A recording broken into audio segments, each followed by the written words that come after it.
Tonight, earlier today, former New York City Mayor Rudy Giuliani filed a statement of candidacy papers with the Federal Election Commission. Mayor Giuliani joins us now for Hannity and Colmes exclusive. Should I say congratulations or condolences? A little of both, but mostly congratulations. This is it's a wonderful thing to be, organizing and putting together, and it's very humbling to think that running for President of the United States is, for a kid from Brooklyn, it's quite a step. You are then officially running to be the next President of the United States. Well, we still have to formally announce it and do a few more things, but this is about as close as you're going to get. I mean, we did everything you have to do, I guess, legally to do it. Then you still have to make a formal announcement, do things like that. Are you in it to win it? Gosh, yeah. I mean, that's the only reason to do it. I mean, first thing you have to do is say to yourself, what can I bring to it? What can I do that's, different, and how can I make the country better? How can I improve it?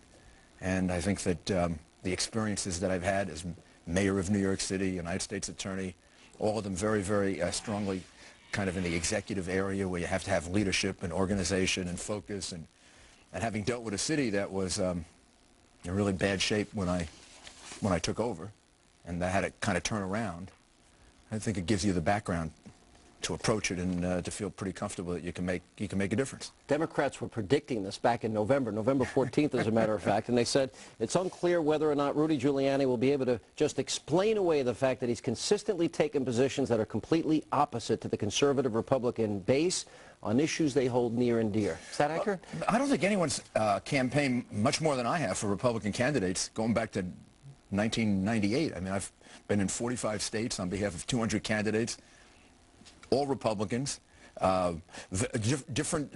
sometimes differences on issues here and there, but same basic philosophy of a strong foreign policy, being on offense against terrorism, smaller government, lower taxes. And in my case, those are things that I did. Those things I just mentioned to you are not just things I believe in. I mean, I lowered taxes in New York. I reduced the size of government in New York. I took a $2.4 billion deficit and turned it into a $3.2 billion surplus. And I reduced taxes over 23 times. That's pretty good. So, I mean, those are very conservative. And on the issues where, sometimes, of course, there are disagreements. I mean, you never agree with any one candidate 100%. I don't agree with myself 100%. No, I don't. You don't even agree with me 100%. Not 100%. And I agree with you almost 100%. Almost. That's cool. That might get you in trouble. That's the first campaign gaffe. Not quite. Let's talk about some of these issues, controversial issues. You'll be asked about them a lot in the campaign. Sure, I just was in South Carolina. Where does Rudy Giuliani stand on abortion? And do you think Roe v. Wade is good law, bad law? Where I stand on abortion is I oppose it. I don't like it. I hate it. I think abortion is something that, as a personal matter, I would advise somebody against.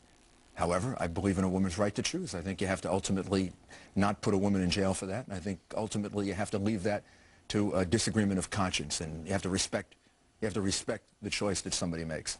So what I do say to conservatives, because then you want to look at, well, okay, what can we look to that similar to the way we think? I think the appointment of judges that I would make would be very similar to, if not exactly the same as, the last two judges that were appointed. Chief Judge Justice Roberts is somebody I work with, somebody I admire. Justice Alito, someone I knew when he was U.S. Attorney, also admire. If I had been president over the last 4 years, I can't think of any I do anything different than that. I mean, and I guess the key to it is, and I appointed over 100 judges when I was the mayor, so it's something I take very, very seriously. I would appoint judges that interpreted the Constitution rather than invented it, understood the difference between being a judge and being a legislator. And having argued a case before the Supreme Court, having argued in many, many courts, is something I would take very, very seriously. So you would look for a Scalia, a Roberts, an Alito? Scalia is another former colleague of mine and somebody I consider to be a really great judge. I mean, that would be, you're never going to get somebody exactly the same, and I don't think you have a litmus test. But I do think you have sort of a general philosophical approach that you want from a justice, and I think a strict constructionist would be probably the way I describe it. Is Roe bad law? I think that's up to the court to decide. I think that it's been precedent for a very, very long time. There are questions about the way it was decided and some of the basis for it. At this point, it's precedent. It's going to be very interesting to see what Chief Justice Roberts and what Justice Scalia Justices Scalia and Alito do with it, I think probably they're going to limit it rather than overturn it. In other words, they'll accept some of the limitations that different states have placed on it, or the federal government has placed on it. Partial birth? Partial birth abortion, I think that's going to be upheld. I think that ban's going to be upheld. I think it should be. And I think as long as there's provision for the life of the mother, then that's something that should be done. There was a misconception that you supported partial birth abortion. Yeah, well, if it doesn't have provision for the life of the mother, then I wouldn't support the legislation. If it has provision for the life of the mother, then I would support it. Parental notification. Parental notification, I think you have to have a judicial bypass. If you do, you can have parental notification. I think the court, I mean, that's the kind of thing I think the court will do with abortion. The other thing I should emphasize is, while I was the mayor, there's a column that's just written about it, abortions in New York went down and adoptions went way up because we worked on adoptions as an alternative so that there'd be a real choice, so that ultimately you respect a woman's choice, but it should be a real choice. Adoption, or if they make that choice, I don't think the criminal law can interfere with it. I think conservatives would be happy with choices of Roberts, Scalia, and Alito, but there might be some slight disagreement. There will be a disagreement on abortion. Does that concern you? No, but there'll be disagreement on other things. I mean, there are always disagreements. People, and then some people just won't be able to vote for you. You got to live with that. I mean, the reality is you got to be yourself. You got to be who you are. You got to be honest with people. If your views change on something, you've got to be willing to express it. When I was mayor of New York, my views changed. I began as mayor of New York City thinking that I could reform the New York City school system. After 2 or 3 years, 4 years, I became an advocate of choice, of scholarships and vouchers and parental choice, because I thought that was the only way to really change the school system. When I started as mayor, I didn't believe that. When I went through 3 or 4 years of experience, that's what it taught me. And I think you have to be willing. You have strong ideas, you have strong views, but then you have to be willing to also look at experience. We move on. The issue of guns has come up a lot when people talk about Mayor Giuliani. New York City had some of the toughest gun laws in the entire country. Do you support the right of people to carry handguns? I understand the Second Amendment. I support it. People have the right to bear arms. When I was mayor of New York, I took over at a very, very difficult time. We were averaging about 2,000 murders a year. You inherited those laws, the gun laws in New York. Yeah, and I used them.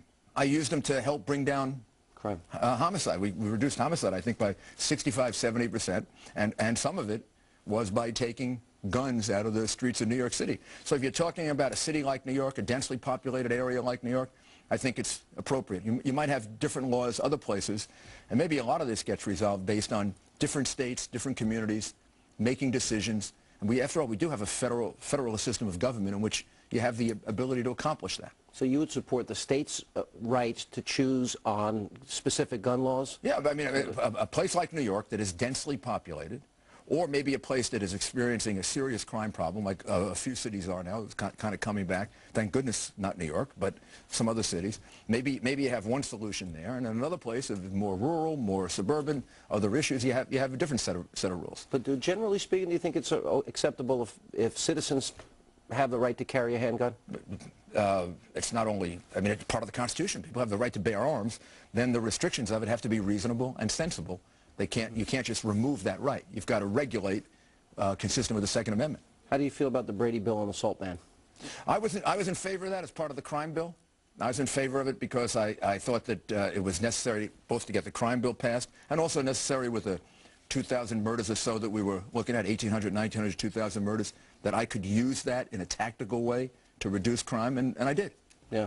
Let me ask you about gay marriage. What do you think about the definition of marriage? Should it be between a man and a woman? Yeah, marriage should be between a man and a woman. Here's exactly the position I've always had, and it's the same, and I feel the same way about it today that I did 8, 10 years ago when I signed the domestic partnership legislation. Marriage should be between a man and a woman. It should remain that way.